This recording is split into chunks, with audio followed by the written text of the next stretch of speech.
Welcome to this week's episode of Coffee with a Journalist, brought to you by the team at One Pitch. Are you looking for a more efficient way to find and pitch the right journalists? Head to our website at onepitch.co to learn more.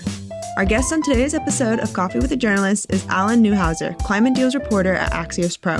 In this episode, Alan discusses his preferences for pitches, his approach to networking at conferences, and the importance of building relationships with publicists who manage multiple climate-related clients.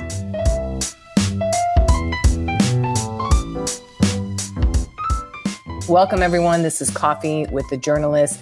I'm Beck Bamberger. I'm a publicist, and we're here on this show today because we talk about how to get better relationships with journalists, reporters, editors, freelancers, all the people that make the media world go round, frankly, and we need each other. So we're here to demystify how we might better work together. And with us today on video, too, this is like a new format for us. I have to get all prepared, Alan, is Alan Neuhauser. He's the climate deals reporter at Axios Pro, quite prolific in your background. Alan, you're a doctor of law, JD. You've been at Wall Street Journal. You've been at Washington Post. Actually, not Wall Street Journal.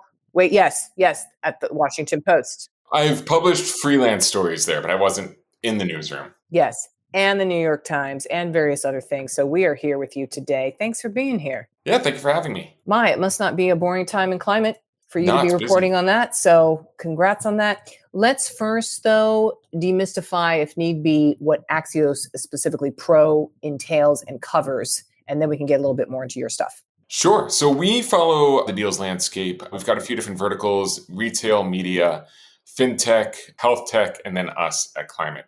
And our lodestar really is to be the go-to source for what the heck is happening in each of those industries day in and day out. Our guiding principle is respect of our readers' time. Everyone is busy out there, especially in this B2B space, right? So as we want to arm our readers with the information they need and that they need now, and to do it as quickly as possible. And so that's what we're trying to do every day. I love that. Respect. That's our guiding principle. How refreshing. Yes. And for those maybe not as familiar, Axios is known for bullet pointed, quick, it's breezy, it's quick, but a deeply researched, it's not junky little random thoughts. No, it's not meant to be that way. So, Alan, then on the climate side of things, what are you looking for pitch wise? And then we'll talk about your inbox. It's not dissimilar from anything else that you would expect, right? This stuff, and this is going to be probably painfully intangible, but that's okay. We're here. Stuff that's salient, really understanding what our readers want. And that's, if you know that in PR, right? So for us, our readers are venture capital investors, private equity investors. What are the deals that they need to know about? Our entry point is typically fundraising announcements. So-and-so startup has raised X amount of money in a series, whatever. But it could be any kind of business type story along those lines. And those are what's been most successful as far as pitching to myself and my colleague, Katie. Okay, good. Katie to know. Maybe she could be on here too. Yeah, she'd be great. Alan, do you have a way in which you manage your inbox, or tell us how that goes? I have given up on Inbox Zero a very long time ago. Thank God that the search function is as strong as it is. I do have a filter for emails that say embargo and embargoed. Oh. So those do go to a specific folder that I look for. Oh, that's a good tip for people to know. Do you have one for exclusive? I should. Or maybe those don't happen. Yeah, have that. Why not? Yeah. I'll make that after this, actually. It's good. Okay. There we go. Hot tip. Okay. So you've given up on Inbox Zero. You do have a filter. Do you have any other means to control the slog? As far as the emails coming in? Exactly. No. Okay.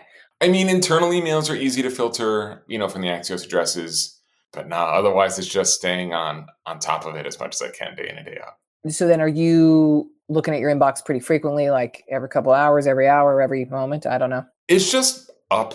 Because the thing about it, right, is the Axios stories, because they're short, right, the maximum word count that I try to abide by is 250, if not shorter, right? Yeah. And so I'm kind of keeping an eye on my inbox because I'm not spending, most days I'm not head down in a story all day. So that makes it easier to check in on what's incoming. Gotcha. Okay. So you check in. Now, with all the emails you do get, I'm assuming, do you open every one? Do you slide through? No. Okay. No. That's no. Okay. Great. So you hit delete or what? Yeah, because I don't love the Outlook desktop client. So I just use the online we use Gmail for our Access email. So I just use the online portal, Okay, great. which is maybe painfully analog, but it means I don't need to open every one to go through it. There's not that sidebar setup. So no, most emails I'm not opening because the vast majority are not relevant. Yeah, okay. Can you immediately tell from the subject line? Pretty much, yeah. Yeah, okay. What's a good subject line for you? For a pitch? So there's the obvious answer, right? Which is if it's an embargo or it's an exclusive, just putting that right in the subject line. Yep, put it right there. Things that are short, not too complicated. It helps that climate deals is pretty niche to an in respect. I mean, climate is getting bigger and bigger, right? The places that we're touching are ever expanding. But what we're following again is this, where the money's going, where the investment is happening. So I can tell pretty quickly from a subject line, is this about some random Bureau of Land Management announcement that yes, personally I care about, but like professionally I don't need to open? Or is this TPG announcing something, some private equity firm? And actually putting the company name in the subject line, especially if it's recognizable, definitely helps. So company name, like funding amount as well. You want to see that in there too, or no, you don't really care? I mean, if it's a bananas number, that always helps. What's bananas now, by the way? 200 million? 500 million? 9 figures these days, let alone 10 or 11. All right. Okay. Approval process. I'm curious about this, especially with Axios and how short it is. And we haven't talked about this lately on this show. What is that like for you? Do you have to go pitch your boss, your editors and stuff and say, I want to do these 7 stories tomorrow? Or how does it go? Well, first of all, if I had to do 7 stories for tomorrow, I'd have a heart attack. Yeah. Okay. I thought so, but just throwing it out there. I didn't want to downplay your rigor, Alan. I appreciate the confidence, but nonetheless. So we used to use Trello. We've gone to a platform called Notion that's much more. I love Trello. I miss Trello, but it's similar. Yeah. Yeah. And we'll update that kind of, and then we'll have a check-in call at some point in the afternoon. My colleague Katie Fehrenbacher and our editor Mike Flaherty, and that's an opportunity to touch base and say this is what we're working on. It's rare that it's not so much pitching our editor because he trusts us, right? We're supposed to be the subject matter experts. Occasionally, especially if it's like a company with a teeny tiny fundraising amount, right? $500K, but it's a compelling technology. That would be a question of, do we write about this? Do we care about this? Is there something more valuable? But Mike is commonly deferring to our judgment. Be like, hey, you tell me, like, what do you think your readers care about? Okay. That's kind of nice. So that's just kind of an informing, updated meeting. Like I'm going to be looking at this, writing that, and that type of thing. That is kind of refreshing. Yeah, and he'll occasionally veto something, right? Like he'll say, yeah. That was kind of my next question. I was thinking, like, is there ever a like, nope, no, you're not doing that. No, okay.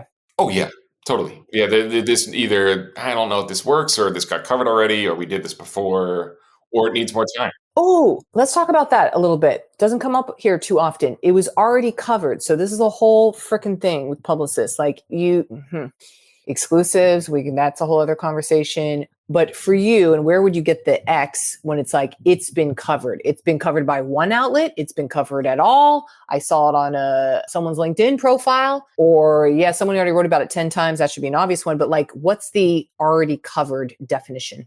It's definitely no one answer, but it comes back to, again, this principle of respecting our readers' time. The newsletter, right? It pops into your inbox. It is imposing on our readers, on our subscribers to open it. It says, please pay attention to this. And so can we add value to it? So commonly if there's some blockbuster mega deal involving BlackRock or something, so someone else, the Wall Street Journal will have that story or something. For us, the question becomes, okay, is there insight that we can add that makes it useful, so that arms our readers with interesting and compelling insight? Or maybe one of our colleagues wrote a story that we can add a thought bubble to. That's kind of, I think, the versions that takes. And if the answer is no, then there are better ways for us to spend our time. Simple enough. I like that. Okay. How about relationship building with publicists, Alan? Do you want to ever meet publicists in person? Ever? What would you say? You're in Boston area too, just for people to know. Yeah. So a lot of it is location dependent, right? So I'm down outside Providence. The short answer is yes. Publicists are who I'm talking with most day in and day out. Maybe investors, but probably, frankly, publicists. And so, yeah, I do want to know the person that I'm working with, especially if they specialize in this area. I'd say, especially with remote work and now not being in a city like DC or New York or Boston, those meetings most often tend to occur at conferences, which have almost become the time that's set aside to just meet with people. Yeah, that's a good point.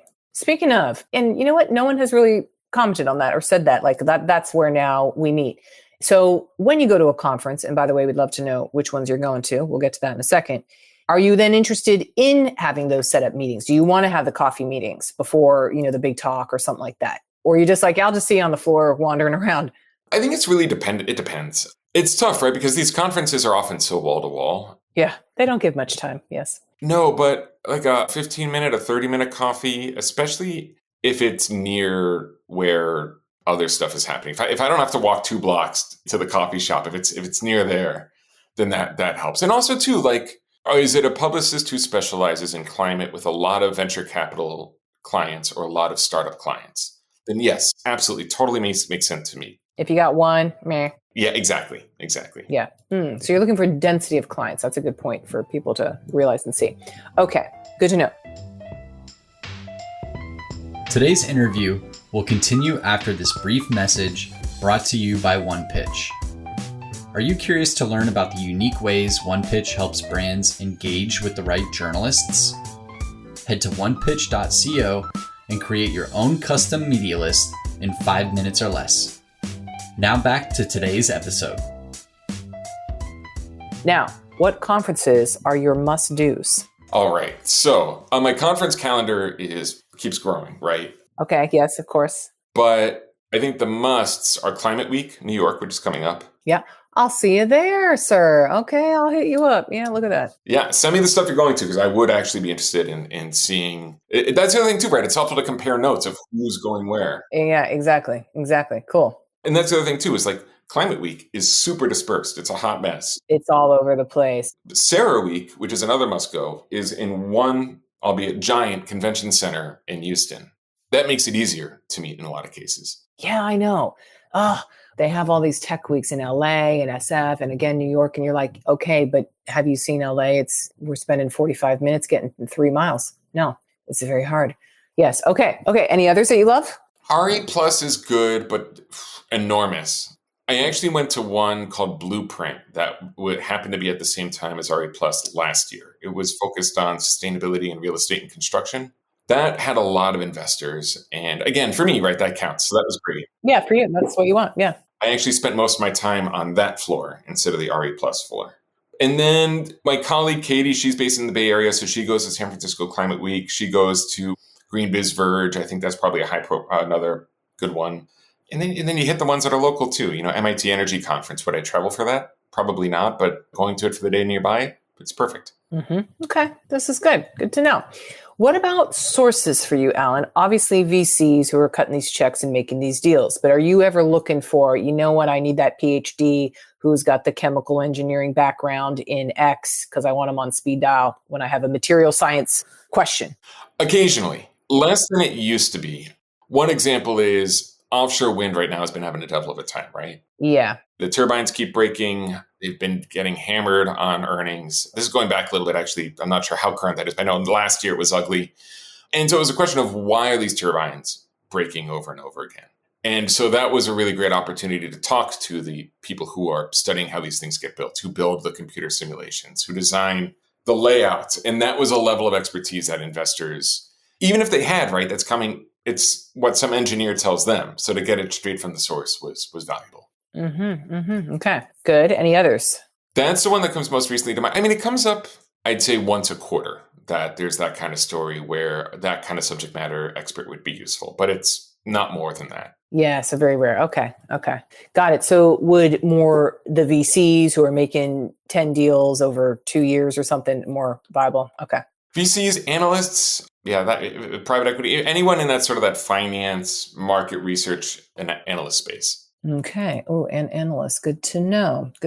Okay. We covered relationship building with publicists. Got to have the density. Got to have the LPs or the VCs on here. We talked about pitching. Is there anything, Alan, that drives you crazy with publicists? No, only one, maybe one and a half thing comes to mind, right? The subject line, your story, is awful.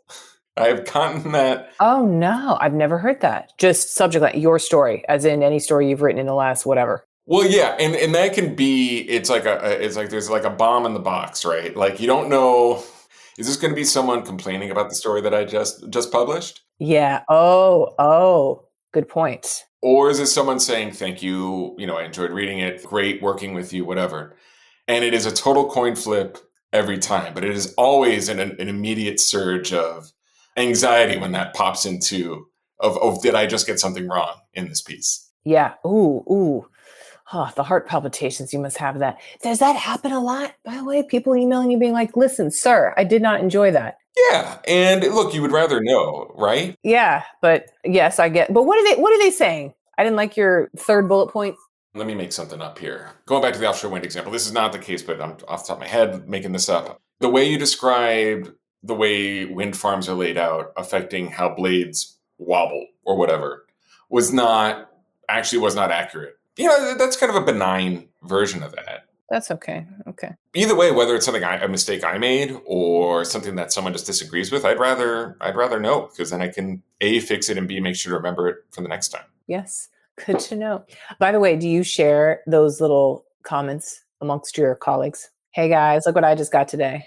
No, the only example was, this is going back some years, someone accidentally sent me their vampire. So it was a comment about the story, but then they had hit paste by accident. It was vampire inspired fan fiction that was very, very spicy. No.